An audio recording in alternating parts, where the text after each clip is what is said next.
Or what? They're leaning into woke. Hardcore. They're petrified of some kind of backlash. She possesses this childlike wonder, but also this self-assuredness. Rachel Zegler, she's an asshole. So the two stars hate each other. Not having enough to eat, not having a home, not having clothes around him. I don't think they're going to buy it. I don't think they're going to watch it. I don't think they're going to like it. Nobody wants a movie about true love? The outrage. Jonathan is a person of the world, I think in an ever-darkening world, surviving, but yet secretly looking for that sense of hope again. She's gone on to talk about this film numerous times, how she once thought Snow White was creepy, she doesn't like the prince, she thinks she should get paid more because she has to wear that dress, she should get paid for streaming. I mean, talk about biting the hand that feeds. I do feel like Snow White, and I love what we've been able to do with her, and I love that young girls can look up to her and that they have been looking up to her for 88 years. What can be said about this level of narcissism here? Greatest Disney box office bomb in the history of Disney live-action remakes, but certainly also the end of her career. Let's address the elephant in the room. So she comes off as an insufferable, whiny brat, and that's why people are so annoyed. Spent $170 million to make the thing, and it had the lowest opening, under $50 million, of any of these live-action Disney remakes that they've ever had. Rachel Zegler's woke Snow White remake didn't just flop, it exploded into a full-blown Hollywood disaster. But what fans didn't know was that her own co-star, Andrew Burnap, may have been just as furious as the rest of us. And now the truth is coming out. Let's rewind. Andrew Burnap was cast as Jonathan, aka Prince Charming, except not really.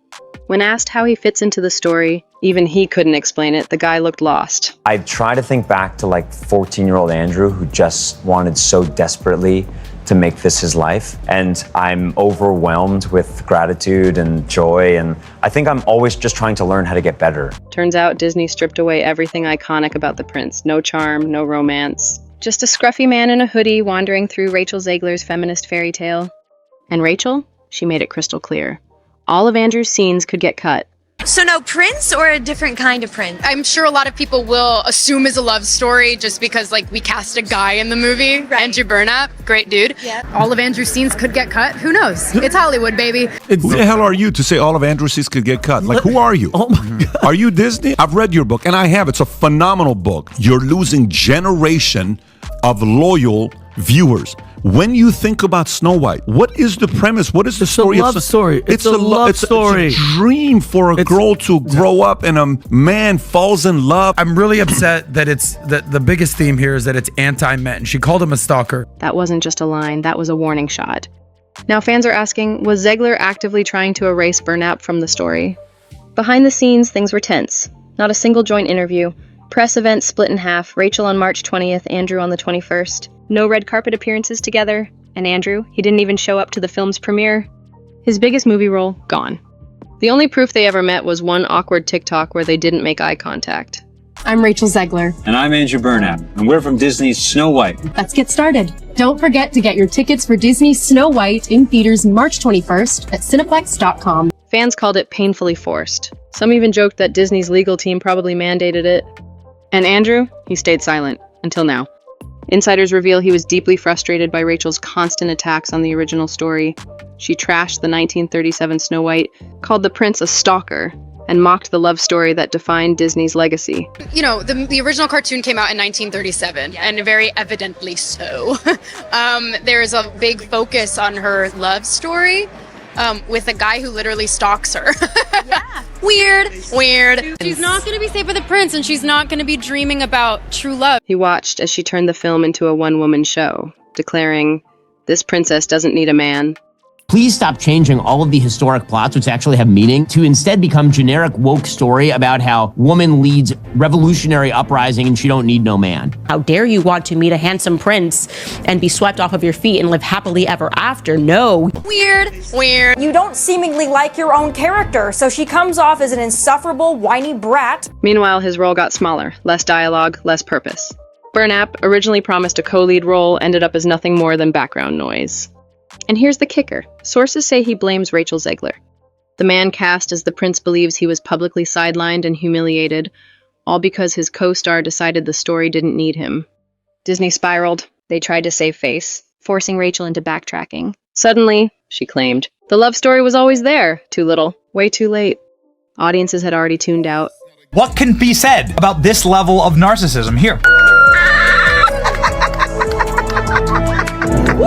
Greatest Disney box office bomb in the history of Disney live action remakes, but certainly. Theaters were empty. Videos went viral of people watching Snow White in dead silence, alone. By week 2, the film suffered a brutal 66% drop, the worst in Disney live action history. It gets uglier. Disney reportedly scrapped its upcoming Tangled remake after the Snow White fallout. Why? Because they were terrified of casting another woke actress and triggering fan outrage all over again. I'm really upset that the biggest theme here is that it's anti-men. She called him a stalker. Firstly, outraged by Rachel Zegler speaking ill about the prior film. And it's such a weird thing for their whole pitch as feminists to be is like the best thing you can strive to be as a man. Everything will be great once we just act exactly like men. There's nothing special about being a woman. Let's just be men. It just doesn't feel like we're winning. It's very good for people to learn that women need men, and also that men need women. I don't know why this fell out of fashion, and we're not allowed to just say that sort of stuff anymore, but it actually happens to be the truth. And the drama didn't stop with Andrew. Zegler clashed with Gal Gadot, her co-star in The Evil Queen. Rachel tweeted her support for Palestine the same day Disney dropped the Snow White trailer, knowing full well that Gal, a vocal Israeli and former IDF soldier, was actively promoting the film. That my name is Gal, and I'm Jewish. And we have had enough of Jew hatred. We would see people not condemning Hamas, but celebrating, justifying, and cheering on a massacre of Jews. The result? Gal received threats. Disney had to fly in security, producers scrambled to control the chaos, and Zegler? She doubled down. Then added fuel to the fire by tweeting, "May Trump supporters never know peace." I sat through the whole thing. This was really bad. It was extremely leftist on every political dimension: racial politics, sexual politics, class politics, regime politics. Its narrative was cowardly. It was just awful. So she came out and took a large dump on half of the country, everyone who voted for Trump. President Rachel Zegler also posted, F Trump kinds of posts on social media. She also said that she hoped that Trump supporters, quote, never know peace. And then she came out and she said, I apologize. Like I went too far, but it wasn't sincere. Oh my God. Fans revolted, boycotts exploded, Disney forced her to issue yet another apology. Internally, execs were done. They pulled Zegler from press tours, hired social media babysitters, and started whispering about cutting ties for good. And Rachel? Rumors say she considered suing Disney for wrongful treatment. But let's be honest, this wasn't just bad PR, this was sabotage. A princess who attacked her own story, a prince who vanished, a studio left humiliated, $250 million gone, a franchise shattered. And now Andrew Burnap is quietly telling friends this was supposed to be his moment, but thanks to Rachel Zegler, it turned into a nightmare. Can Disney recover? Or did Zegler's woke crusade kill more than just one film?